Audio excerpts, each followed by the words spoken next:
Hi there, friends, and welcome to Season 3, Episode 2 of Storytime with Grandma Coyote. I am, of course, here on the big blue couch with our favorite storyteller, Emma Ortega. Hi, Grandma. It's good to see you again. It's another week we get spent together. The Storytime with Grandma Coyote is an initiative we started as part of the City of San Antonio's Month of Poetry and Literature. So this is how we are participating in Poetry and Literature Month in the City of San Antonio. We've got lots of really wonderful events happening all throughout town. Check out your public library to find out more about current events and how you can participate and get involved and see what services are available to you. Me and Grandma have put in some work today and come up with a really cool, fun topic for us today. You might have guessed already if you already saw some of our foods up here. But I'm gonna pass it on to Grandma, my big, beautiful cactus here. Yeah, for some reason the cactus kept coming, nopales. And I love the background. Manny did it a while ago, and all of a sudden it just started bringing plants from everywhere and putting plants up. I said, oh, I want to take them home, and everything is so dried at the house, except the weeds and the grass. But for some reason, it was nopales. And we always had a big nopalera at the house where I was born. Huge one. We live right downtown San Antonio, and I think I've told you this before. My mother rented the house and rented apartments. There was a long house, and my aunt had 2 rooms in front. There was another family that had 2 rooms. You stepped out into a long, long porch. Our room was there, it was a big room. There was another room that rented, and then there was the restroom, and it had the old toilet with a chain that you pulled and a thing on top, and the tub with the lion's claws and that. And once we got down into the yard, we went around to the side, and there was a little room, and that was my room to play. There was a little cot in there. Well, not a little cot, there was a cot. And a little table and a little cajon, not a chair, a cajon. And then there was another little house farther in the yard that was also rented. Well, my daddy had a friend that had come into town and had just gotten a job and needed a place to live. And he asked Mother, can we rent that little room to my friend? And Mother said, how long? He said, just till he finds a place, because he just started working. And Mother said, okay. Well, the man had a night job. And in the morning when he came, he opened the door, and a turkey came out of that little room and ran right into the nopalera, to that big, big cactus patch, and disappeared. So the man comes over and tells my mother, ay, señora Garcia, discúlpeme, pero se salió el guajolote. And my mother said, what turkey? She said, the one that was in the room. My mother said, I didn't have a turkey in the room. He said, well, the turkey came out and went towards the cactus patch and it disappeared. Okay.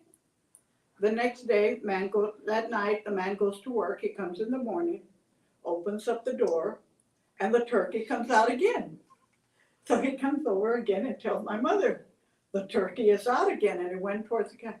Never found out where the turkey came from or what. But there was a turkey coming out of that room every time he came in the morning. We had never seen the turkey before. I played out there in the yard all the time. I played in that little room. Mother watched him out there all the time. Never saw the turkey. That whole area is haunted.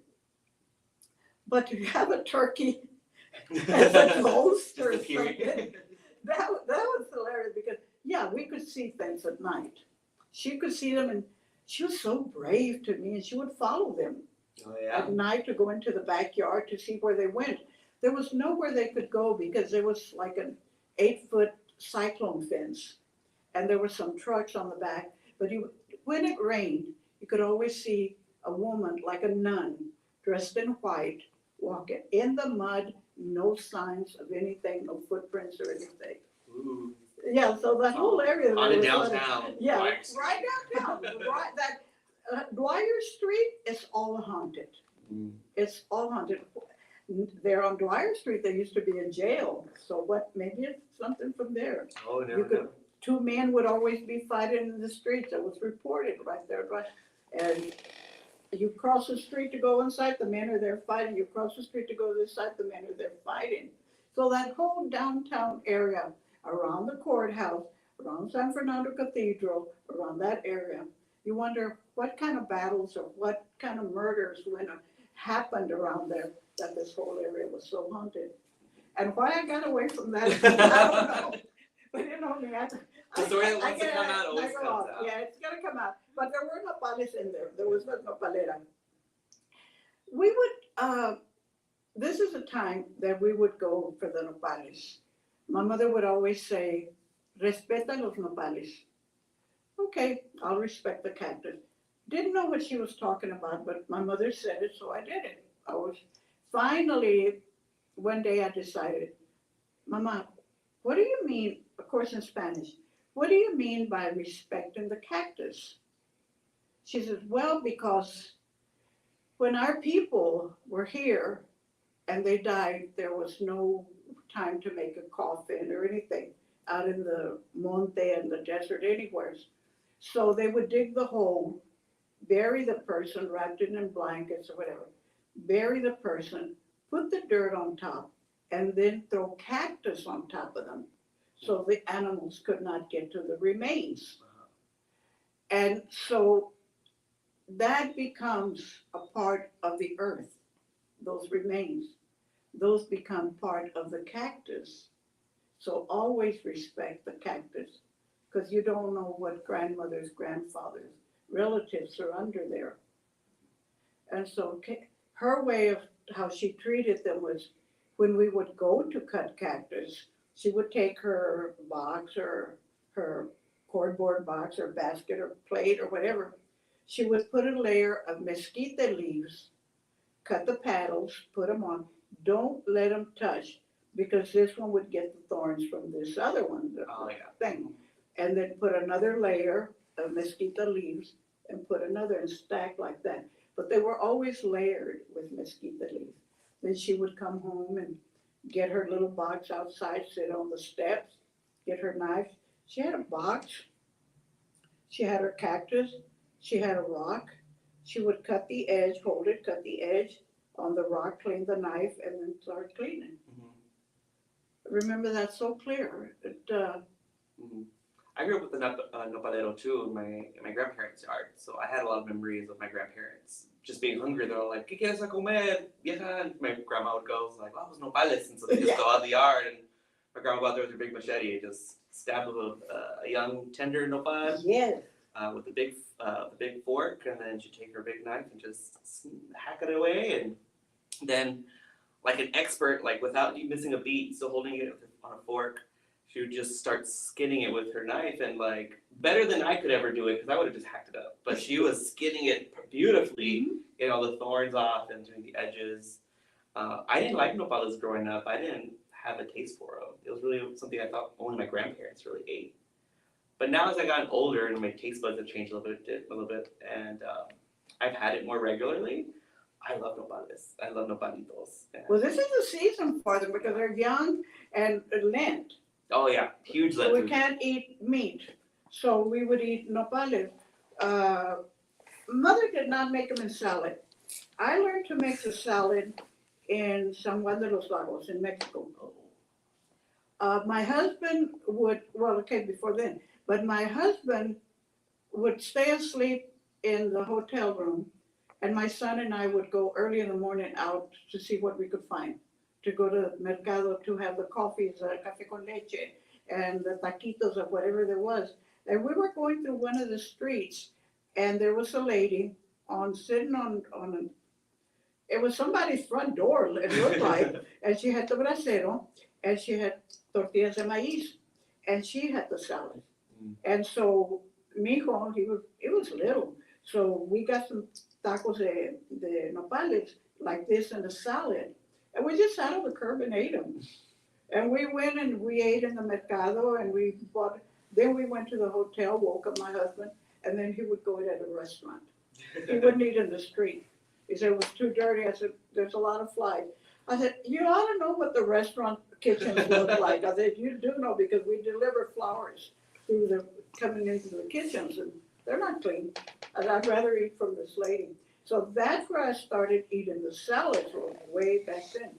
Mother would fix them with huevo, with egg. Mhm.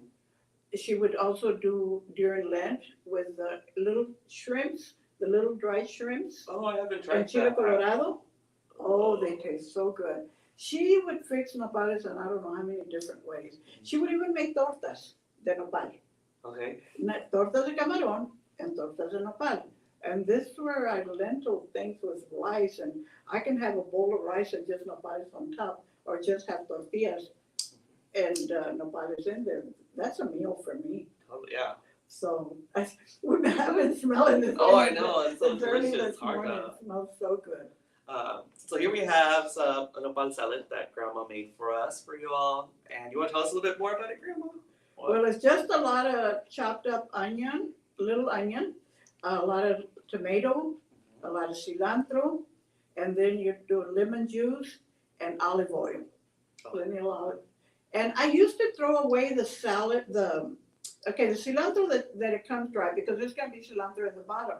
I would throw it away, and that's okay. Then I would throw the onion. And one day I picked up one of the onions and said, "Oh, this is good. They're pickled." Oh, yeah. So I started chopping, and I used to take the chile that's in there out, and now I cut it and put it in there also, so it has more flavor. Absolutely. And that's it, very simple. I forgot, I had done some queso fresco, crumbled some to put on top of it. I forgot, you can add chicharron to it, Oh, you can add jicama to it. I've never Oh, thought about and jicama before. I tried it and it really tastes good. Oh, So you wonderful. can add whatever you want to it. If you have leftover in the morning, throw an egg in there, Oh, yeah. scramble an egg with it. I love nopalitos the day after because they taste better. So they marinate all their juices and taste for it. So the next morning they taste delicious. So that one is super simple, like I said, to make. I've been smelling onion all morning, and I'm going like, no, I haven't even tasted it, so I can't tell you what it tastes like. Oh, I'm sure it's delicious. I can't wait to dig into it. And I'm not promoting any kind or another, but I've tried different brands. I like Doña Maria better. Yeah, It's not as slimy. When you rinse it off, it's not as slimy. For me, that's what works. You can try your own kind. I'm not promoting, I'm just saying that is what I like to use. Yeah, but I use this brand or Goya. Those are the only two I really kind of stick to. But the Goya is a little bit more spicier because they put the jalapeno peppers and stuff inside of it. And I don't really like the spice, but I do like the pickled. So this is the more tangy taste that I like. And I buy nopales really at least twice a month now, pretty frequently. But there are some seasons when it's hard to find or you don't find good quality of nopalitos. So I just like to keep a couple jars of this in my pantry just in case I can't get the fresh stuff. These always come really handy. I have nopales at home. Well, I had. The snow really did a job on. I mean, I had huge ones.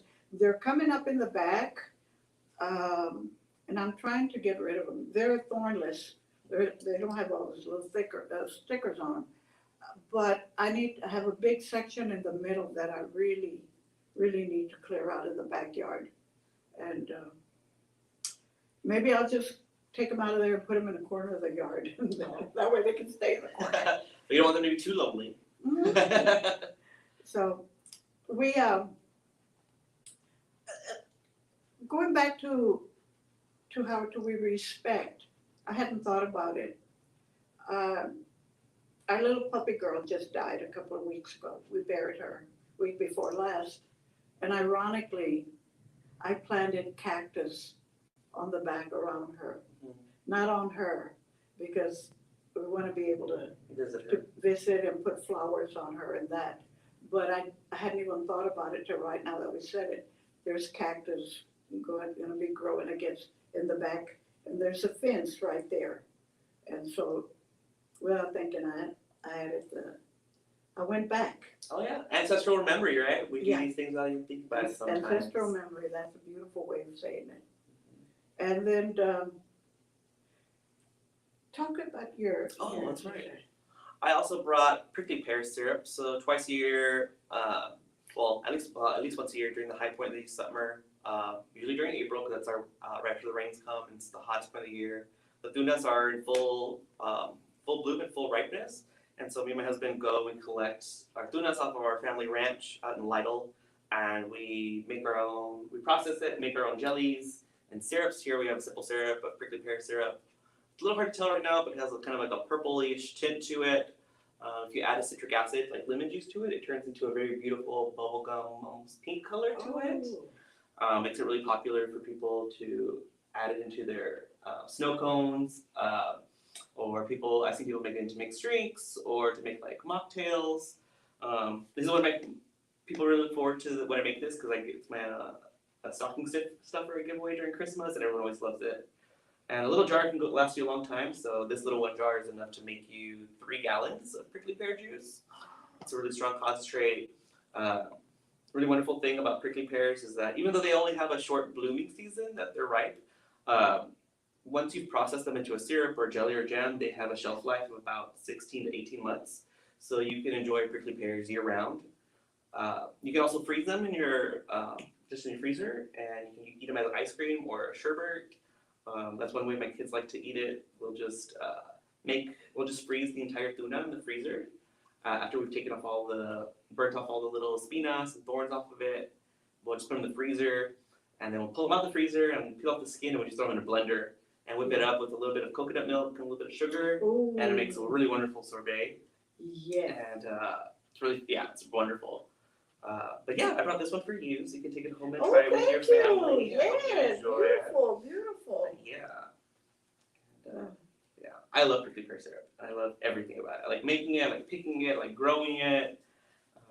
And right now there's such an awakening to going back to the old time foods, to what is out there. It's always been there waiting for us. We're just starting to wake up to the fact that, hey, you've been here waiting for, like they're saying, come on, we're going to be extinct after a while because everything is being mowed down. So taste it, find out what we do, and then you'll help protect us. Yeah. Because everything, not too long ago, they're around the house, the block, there was some acreage, lots of acreage, and a lot of mesquite trees, a lot of trees. And then all of a sudden, one day I went and it was all gone. They're building apartments or something. They left one tree. Of all the beautiful, beautiful trees, they left one tree. I'm going, can't they learn to build around trees? They're cutting down the oxygen. They're cutting down homes for all the birds that were here. And I'm going, I don't understand. I don't understand. But I'll just accept not accept, but just live with it. Because it's not accepted. That's something we talked about last week too, is all that you have to learn to appreciate things while you have them, right? Because you don't know how much you miss them until they're gone. And so, especially with trees and nature, it's like, you can't just get those trees back. So we got to learn to appreciate them, right? We have them, make use of them. We've gotten to where we take pretty much everything for granted. We've gotten to where we don't know, we take our language for granted. We don't speak. We text. Everything's computerized. So you can hear beautiful words, but you don't see the person that say those words to you, or talking on the phone with you can pick up feelings on the phone, but when you're texting, you don't pick up anything. I'm all for being modern. I'm all for getting ahead in the world and all this, but I'm also, let's not forget that we are human individuals with feelings. How do you express a feeling on a phone? Sure. Yeah, we need that human connection. Yeah. Yeah, it's important to polish off those communication skills and those interpersonal skills and know how to operate in the world, because those are. They used to say you needed so many hugs a day. Well, I think now sometimes you don't even get one hug a day. And it said, I don't know how many hugs were. I'll give you a Grandma. Oh, thank you. I'll give you hugs. My only hug. That's true. Yeah, because it's just like, because they say that if you're by yourself, who has taken the time to give you a hug? Like right now, this means so much. It means so much. Um, my lovely girl over there, she came and gave me a hug a little while ago too. Yeah, I got 2 hugs now. Yesterday I got to see the grandkids and the great grandkids. Mhm. And so I got hugs. My son, I got hugs. I miss my boy, Of course. Always. but I send him his hugs and I said, I know you're hugging me from wherever you are from a distance. So let's go into the stories. Oh yes, I heard you come up with some new ones for us this week. Yeah, this one is not my story. Actually, I looked it up and I found this story.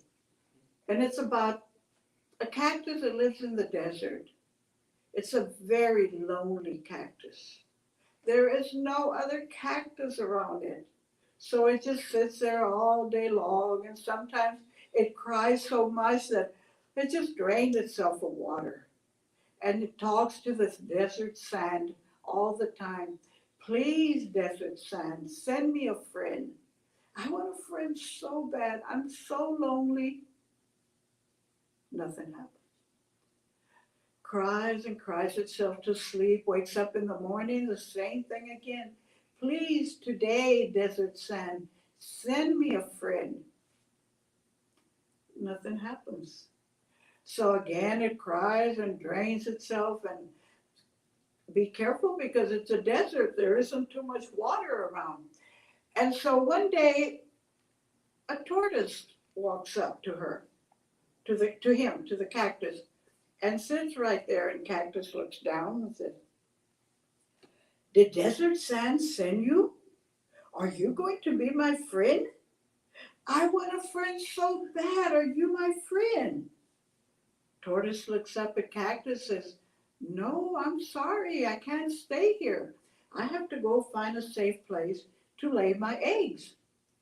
And so cactus goes up, turtle goes off, just like tortoises work, very slow. Well, that made lonely cactus feel even lonelier because here he thought he had found a friend. And he goes to sleep and wakes up in the morning and says again, please, desert sand, send me a friend. And then all of a sudden it feels something. On his head, a crow had landed. And cactus looks up and says, oh, handsome young man, are you here to be my friend? And he said, what? He said, no, did desert sand send you to be my friend? And here you are, you landed on my head. He said, no, I'm not here to be your friend. I just landed here to rest. And off he flies away. Well, again, feels lonely, lonely. A couple of days go by and lonely cactus is asking to desert sand, please, please send me a friend. And suddenly a gust of wind comes and a tumbleweed lands on the side of cactus. Oh, cactus gets so excited. A friend, he said, tumbleweed, are you here to be my friend? Tumbleweed doesn't say anything. Tumbleweed, can you hear me? I am here. Are you here to be my friend? I want a friend so bad. And here you are. Tumbleweed doesn't say anything. And all day long, lonely cactus is talking to tumbleweed.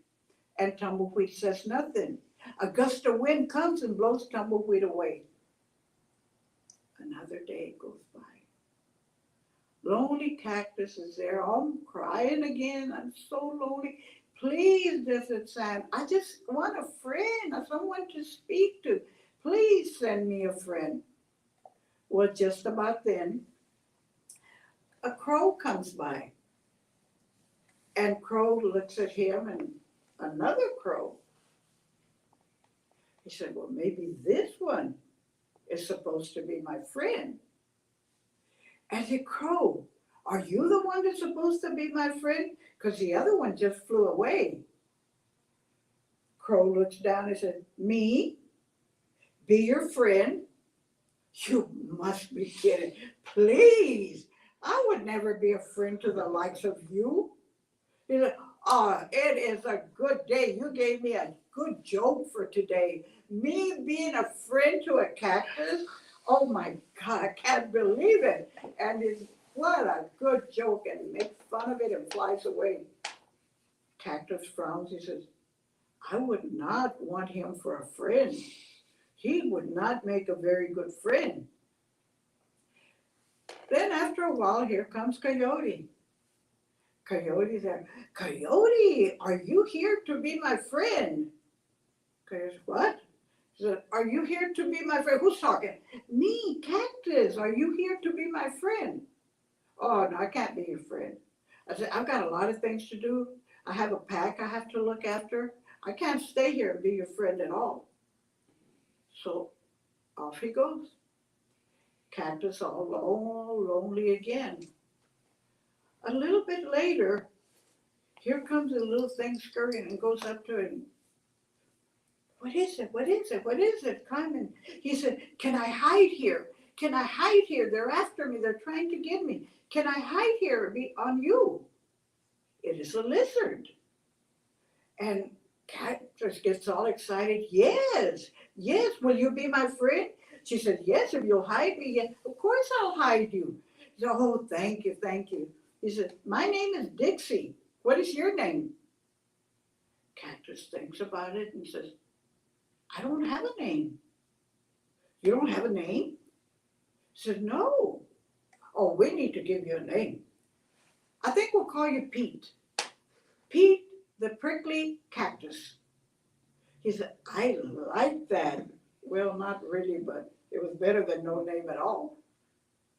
And so they became friends.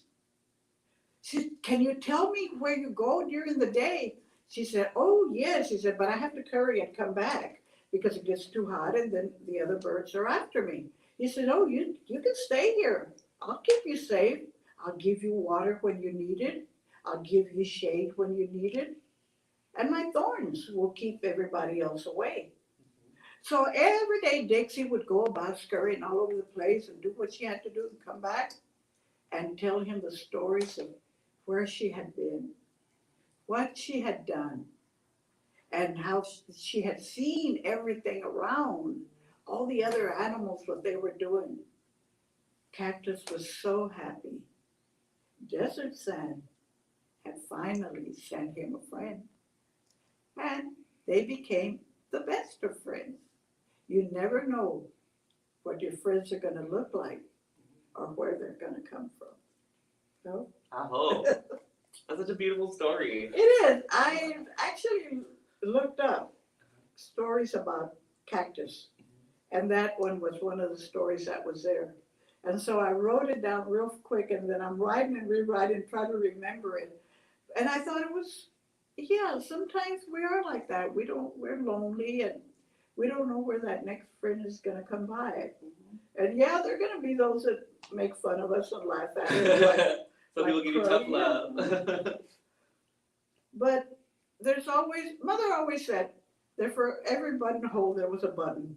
So what did you keep saying? yeah, she talked like that, and always in little things like that. And so it to me it's like, yeah, there's always a friend somewhere that's gonna need you as much as you need them.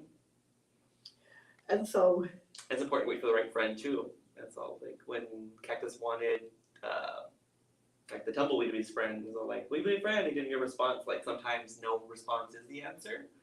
And then how the other like crow thought he was ugly and stuff, so it was all like, "Oh, do you really need friends like that in your life?" Like, no. So like if you wait long enough and you're a good person, good people will find you and you'll find the right people. and that's what stories are. Stories are lessons. Stories bring healing. It was so lonely. It was hurting so much, and yet and that's why I say I love stories.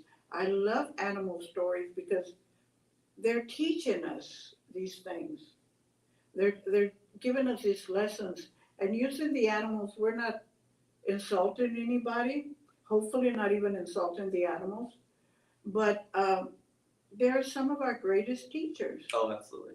I just had few lessons taught by a little dog. And I'm going like, here I'm always saying, the animals were created first so we could learn the lessons. I wasn't listening. I wasn't listening to some of that. Yeah, it's easy to say it, but am I really listening all the time? I wasn't. So they have a way of teaching us, of reminding us how we treat them, how we are with them, how smart they are, and we just take them for granted. On Instagram, a thing popped up. This little dachshund is carrying this hula hoop, got it in his mouth like this, and the hoop is like this, holding in his mouth.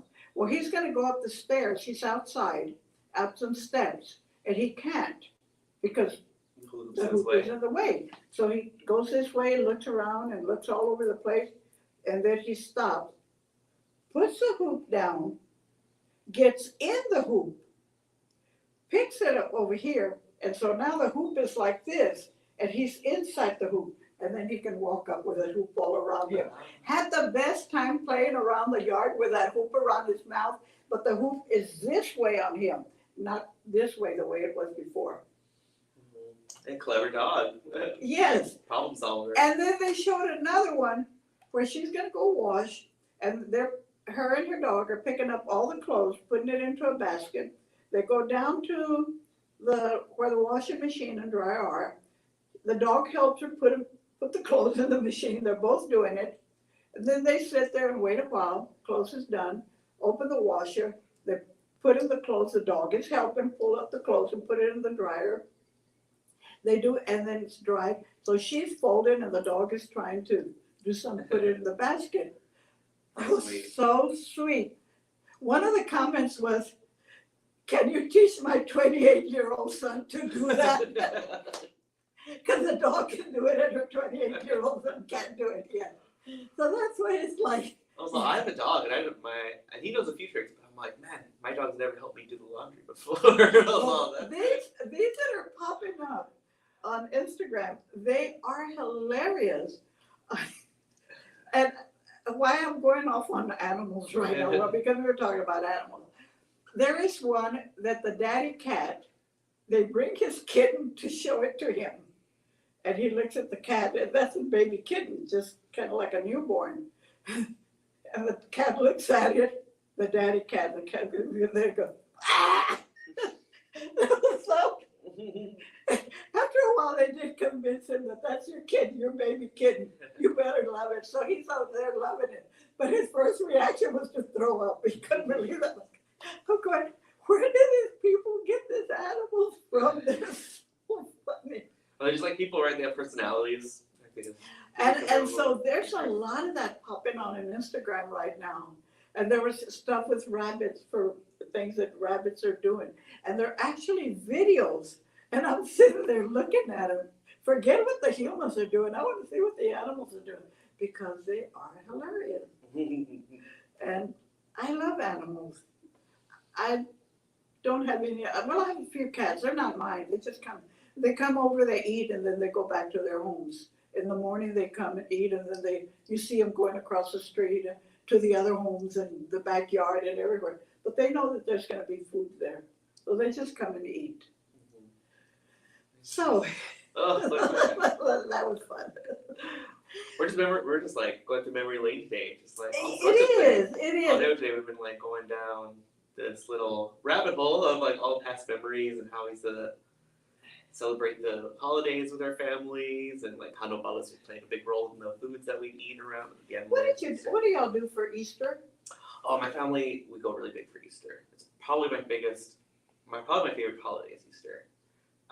I really enjoy seeing all the families dress up and take their family pictures and go to church and all the little boys and girls in their pastels and of course we have like the Easter egg hunt. My family, we do cascarones. Can't have Easter without cascarones in San Antonio. What else do we do? We have a giant potluck. All of our aunts and all my uncles all participate. They all kind of have a little competition between them of who can make the best dish or dessert for Easter. So some of them get really into it, get real creative. I always think about the kids. Like that's my favorite part because that's probably why I love Easter so much. There's tons of candy everywhere. Everyone's in a really good mood, and then there's tons of like little kids everywhere playing around. And I always coordinate. Coordinate the Easter egg hunt because that's my favorite part of the day. So seeing all the kids run and chase down on Easter eggs, and trying to climb things. And my family, we get real competitive around Easter egg hunts. So we hide eggs in crazy places. Like we glue them to the roof. Oh my God. We hide them in trees. We bury them. We really try and stump the kids on how they can find all the eggs or not. And then depending on who's the favorite uncle of the year, we have one person that dresses up as the Easter Rabbit, and we have Peter Rabbit jump out of the bushes and hop around with the kids and take pictures. Yeah. That's what we used to. My mother would make my baskets. She would use the oatmeal cans, the oat where 3-minute oats come from. She would cut them in half, and each half would be a basket. And she would make big petals, rose petals, out of crepe paper and cover everything. And so it was like a big flower. Yeah, I remember last year you brought me one. Yeah, I I love did. it. And then we would get the hard-boiled eggs and dye them, and then we'd get on the bus and go to Brackenridge Park. And there was a place that we used to like to sit under, and that was just her and I. That was our Easter thing, going on the park and eat out of what few candies we had. I love the white part of the egg. I never liked the yellow. So Really? I ate all the white and she ate all that. But I think that was so bad of me. She always had to eat the yellow because I didn't like it. And I ate all the white. Of course, little Emma. Yeah, well, I was the only one. I didn't know any better. She let me get by with it. I didn't think about it. I was just a brat, and that was it. This next story, it goes into a story. It's about, when I was little, my favorite time on going anywhere was going to my grandmother's house, my Mama Grande. She lived in Benavides, and that's where the aunts were, and that's where the cousins were. Here, it was just Mama, Papa, and myself. My godmothers and that, but it was, my favorite was going to Benavides. Benavides was a fairly nice, big, little back town.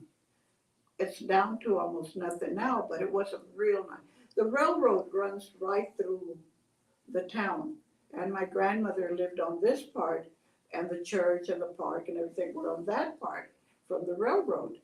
And so you would take the road and go to just maybe about 3 blocks, and that's where the part of town would end.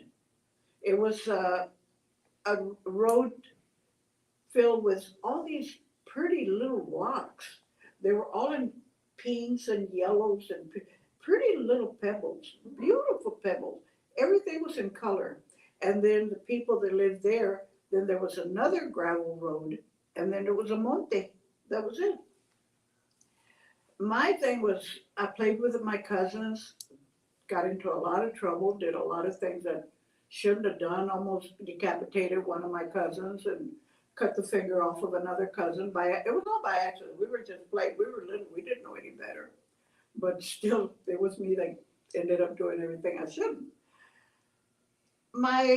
We had a well at the house with a big papalote, but it had gone dry. A couple of houses down, my tia Trina lived next door, and then across the street, there was another lady. Their well was still good, real sweet water. They had running water, but that water in there is nasty. It's like almost sulfur water. It tastes, I couldn't drink it, my mother couldn't drink it while we were there. So Grandma would put a sunbonnet on me. She didn't want me to get prieta. I mean, like, I'm so light. And so I'd get a little bucket, she'd get a bucket, we'd go over to the neighbors, bring fresh water, and bring it to the house. The favorite time, my favorite time with her, was she and I would go into the monte. I would take a basket, a little basket, she would take her bucket, and there we were, the monte, and she might be I was picking up little stones and little rocks, all these unusual things. And she was picking what time of the year it was, whether it was berries, it might be agritos, bitters, it might be chile pitin. So she was always picking something. Sometimes it might just be herbs for her medicine. She was a curandera. So she would go gather all her hierbitas from out there besides the ones she had growing at the house. And she would point out tracks, the bird track, this is the snake, you could see where it's went. You could see this is a coyote, this is the tortuga, the turtle, or tortoise because they're desert, box desert. In the monte, they would run cattle, and there would be some open plain areas. There would have another papalote, another well, a water well for the animals. So right there, she would start telling me stories about all these different animals. And because we're dealing with turtles, I remember the one, she said that there, because near the water, there lived a family or tribe of turtles. They were called los despacitos, the slow ones, because of how they walk. And so I would be there sitting on the ground with her, listening to her stories. And she said, and there was one that was very unusual from the other turtles. He had the habit of slowly going out into the sun and flipping over. And he loved to get the sun on his belly. And he would get there, just lay there forever. But when it got too hot, he would start screaming, help me, ayúdenme, botéenme, ayúdenme, botéenme. So the other turtles would go over there and flip him over. Well, no sooner did they go a little distance and he would flip over again.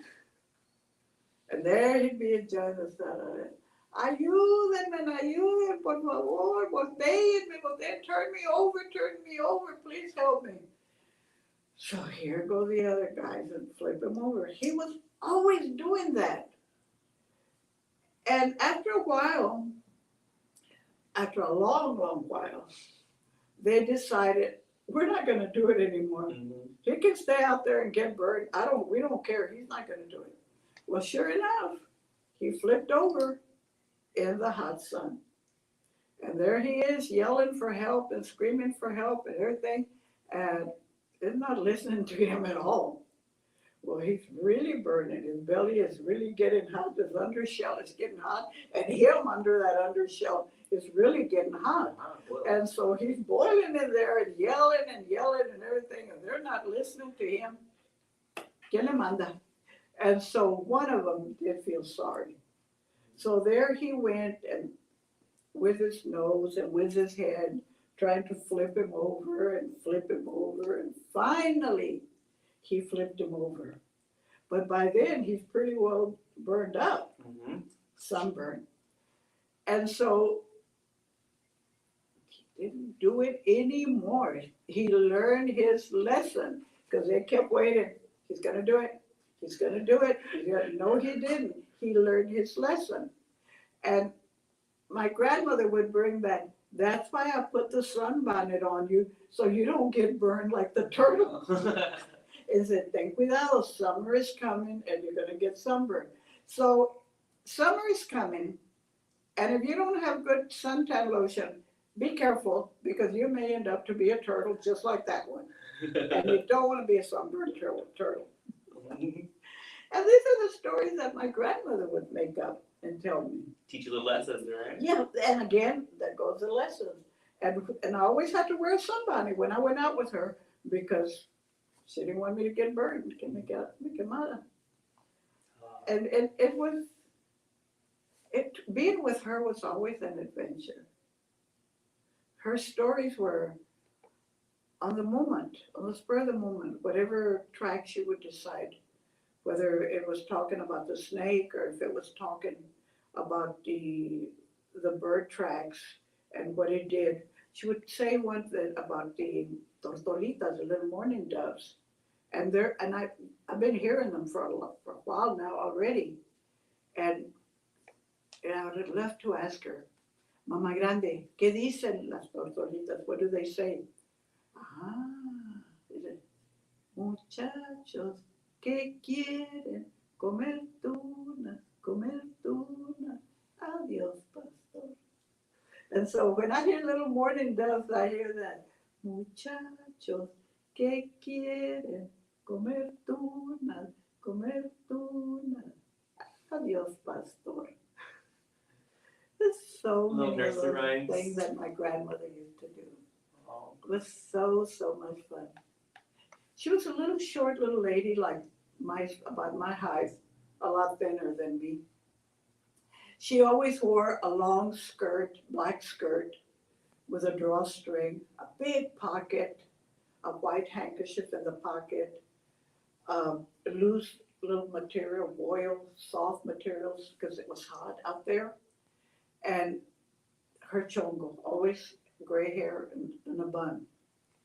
Mother would take her some little house slippers from Crest downtown, the big Crest, because was a big Crest on Houston Street, and then there was a little Crest on Flores and Commerce. They were both Crests, but that was a little one. So she'd go to the big Crest, and the little slippers were in gray, in dark blue, and in burgundy. And in the front of the foot, it had the little print of an Indian head. And Mama would take her slippers from there all the time. So I remember her so well. I was terrible. No, I can't believe that. Yeah, I believe it. She was very, very fair. And I would like to sit in front of her and lift her skirt up to here. And you could see her veins because she was so wide, always covered. And I'm there tracing the veins and tracing the veins. Little maps. She would let me. She never said stop or no or anything. And then I'd get tired of doing that and I'd get up and go and play and do something else. But she was such a patient. And I always said, she loved me the best. And my other cousins used to say, she likes you. I don't know why she likes you better than us. That's okay. She likes me better. That's all I need. I know it's like to be the favorite of your grandma, so I know it's like. Came to find out why I think I was the favorite.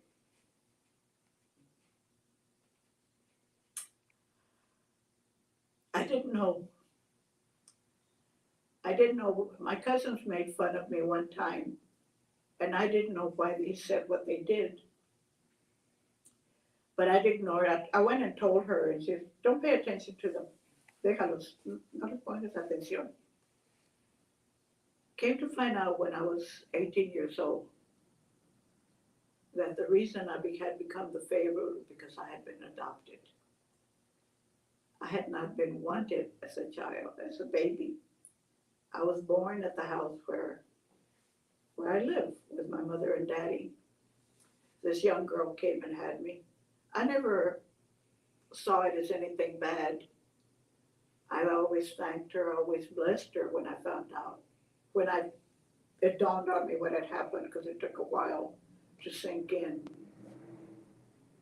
She could have gotten rid of me. She could have given me away at that time, 85 years ago. That was a no-no to get pregnant. Could have been thrown in a dumpster, in a river or something. But she chose to bring me into the world and give me away. And so I was always grateful for her. And that she chose, well, she didn't choose the parents for me. This girl was offered this baby that she was going to have to Anita. Anita, my aunt knew the girl. She worked at juvenile manufacturing. Anita became my confirmation godmother when I was born. But it was her and her husband, and they didn't want the responsibility because they have to work all the time. And I understand. It was offered to the lady that became my baptism godmother, Rosa Maria Gonzalez, and very wealthy lady. But she had a business. She didn't have time to mess with a baby. So she went ahead and said she couldn't do it. And then my mother spoke up, because my aunt told me the story later, that my mother said, why can't we have her? She said, but Lupe, you wash and iron and you do this and that. We can support her. So the poorest of them, of all the people, chose me, or I chose them, or we were put together, what the universe has in store.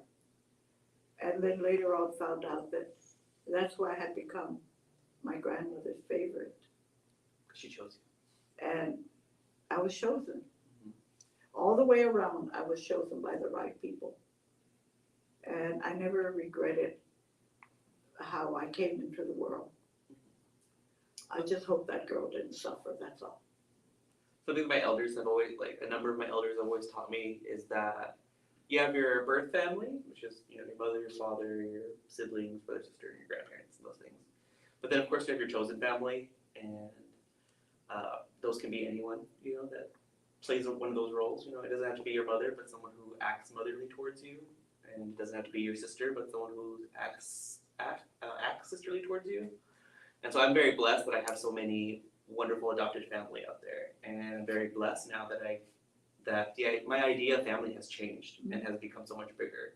Because when I was younger, my idea of family was just, oh, you know, it's just me and my dad, my brother and sister. That's what family is. But when you get older and you realize that there's people in the world that exist that you haven't met yet that want to know you and that want to love you and want to support you and see the best in you. And you just got to be the best version of you that you can be, and those people will find you, and those people will lift you up, and be there when you're not at your best, and teach you how to be better. So it's really important to have, obviously you have to have your family in a good place, but you have to be a good relative to everyone. See, and that, to me, Mom and Daddy, they were the best. They were the best. They sacrificed. She sacrificed so much. And she gave, without saying anything, the example was there to see. And when I start whining about, this and that, stop it. Think of what she didn't have, and you have. Stop that whining. Be grateful, right? And that's how we started this conversation today, of like showing our gratitude towards. It's always all gratitude. Mm-hmm. Everything is always gratitude. So grateful for you. I'm grateful for you. Come on. And we're also grateful for all of you all joining us today. We're almost right.